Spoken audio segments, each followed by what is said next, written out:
السلام عليكم، معاكم دكتورة سارة زيتون، أخصائي جراحات أورام الثدي التجميلية.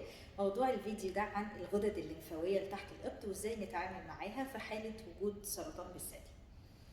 ليه بناخد بالنا من الموضوع بتاع الغدد الليمفاوية ده؟ لأن سرطان الثدي أول مراحل الانتشار بتاعته أو أول الأماكن اللي ممكن الورم يبعت ليها كبداية انتشار هي الغدد الليمفاوية اللي تحت الإبط، ولذلك لازم تقييمها كويس جدا قبل بداية أي إجراء علاجي أو جراحي لتحديد كيفية التعامل معها. طيب ازاي بنتعامل او ازاي بنقيم الغدد الليمفاويه؟ لما بنعمل سونار وماموجرام على الثدي ونلاقي فيه كتله، طبعا بيتعمل اوتوماتيك معاه سونار على الغدد الليمفاويه اللي تحت الابط، ولو الغدد دي طلعت مصابه بنعتبرها إصابة بالأشعة وهنتعامل معاها بطريقة معينة. ولو لقيناها مش مصابة، يعني الورم كان في مرحلة بدري ولسه ما بعتش أي خلايا للغدد الليمفاوية، هنتعامل بطريقة تانية وهنقولها. ولو لقينا الغدد دي مشتبهة أو يعني فيها تضخم لكن الأشعة مش قادرة تحدد قوي إذا كان هي مصابة أو غير مصابة، بناخد إجراء عينة بإبرة عادية أو بإبرة شفط عادية خالص عشان أتأكد إذا كانت الغدد دي مصابة أو لأ، وبالتالي أحدد كيفية التعامل معها أثناء الجراحة. طيب لو لقينا الغدد دي مصابة، وده القاعدة زمان قبل التطور شوية في التكنيكس الجراحية أو في الطرق الجراحية، إن إحنا لو لقينا الغدد دي مصابة لازم بنعمل تفريغ للغدد الليمفاوية كاملة. بناخد الليفل 1 وليفل 2 او الدرجه الاولى، غدد الدرجه الاولى والثانيه اللي هي بتاخد اكتر من الثدي اكتر ما بتاخد من التصريف بتاع الدراع، عشان احافظ شويه على الدراع واقلل الاثار الجانبيه نتيجه تفريغ الغدد ديت. وده كان بيتم زمان عن كل الاورام سواء بدري او مش بدري، او سواء الغدد مصابه او مش مصابه، كنا بنعمل تفريغ للغدد الليمفاويه كلها اللي تحت الابط. لكن مع التطور العلمي في حاجه دلوقتي او في مصطلح اسمه الغدد الليمفاويه الحارسه.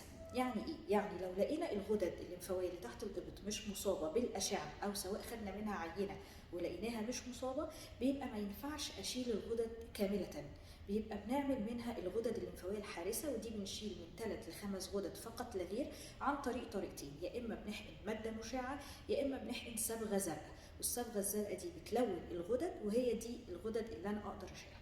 وبالتالي قللت جدا جدا جدا جدا الريسك بتاع الاثار الجانبيه نتيجه تفريغ الغدد، واللي بينتج عنها تورم في الدراع وليميتيشن او قله في الحركه، في مدى الحركه بتاعه الكتف.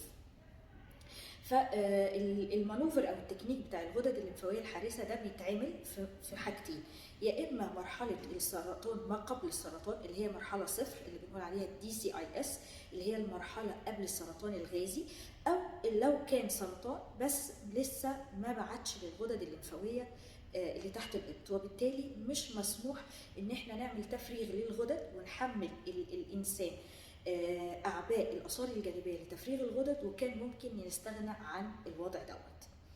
وده بيوفر كتير جدا زي ما قلنا من الاثار الجانبيه بتاعه تفريغ الغدد الليمفاويه، وبيقللها بطريقه ملحوظه، وبقت هي دلوقتي الستاندرد اوف كير، او هو ده اساس العلاج. ان انا لو مرحله بدري والغدد مش مصابه، او النوع مرحله ما قبل التحول، مش مسموح ان انا اعمل تفريغ للغدد. طيب لو عملنا بقى تفريغ للغدد الليمفاويه واتشالت عشان كانت مصابه، ده بيلزمنا بعد كده في تعامل معين مع الدراع في طول حياتنا بعد كده. ان الدراع ده بيبقى فيه 3 موانع مهمه جدا، ان ما ينفعش احط فيه محاليل، او ما ينفعش اسحب منه عينات دم، او ما ينفعش احقن فيه ادويه، لان ده بيزود التصريف او السوائل في الدراع، واكيد بعد الاستئصال بتاع الغدد ما بيبقاش كفاءه الدراع في التصريف الليمفاوي زي الناحيه الثانيه، فما بقدرش اعتمد عليه كمجرى وريدي في ان انا احقن فيه او ادي فيه ادويه او ادي فيه محاليل. لكن ممكن طبعا اعمل اقيس ضغط في اضيق الحدود لو احتجت له، اشيل واتحرك واعمل مجهود، ده مش موانع تماما. بالعكس احنا بيبقى الزاما علينا الدراع اللي عمل غدد لمفاويه تحت البطء او عمل تفريغ للغدد، لازم يبقى في تمرينات معينه وحركه معينه بتتعمل للدراع بنتعلمها من دكاتره العلاج الطبيعي الفيزيوثيرابي، ودي بتساعد كتير قوي على تجنب الدخول في المشاكل بتاعه تفريغ الغدد الليمفاويه والاثار الجانبيه اللي بتحصل في الدراع والتورم بتاعه. يا رب اكون افدتكم، ونتقابل في فيديوهات تانية ان شاء الله.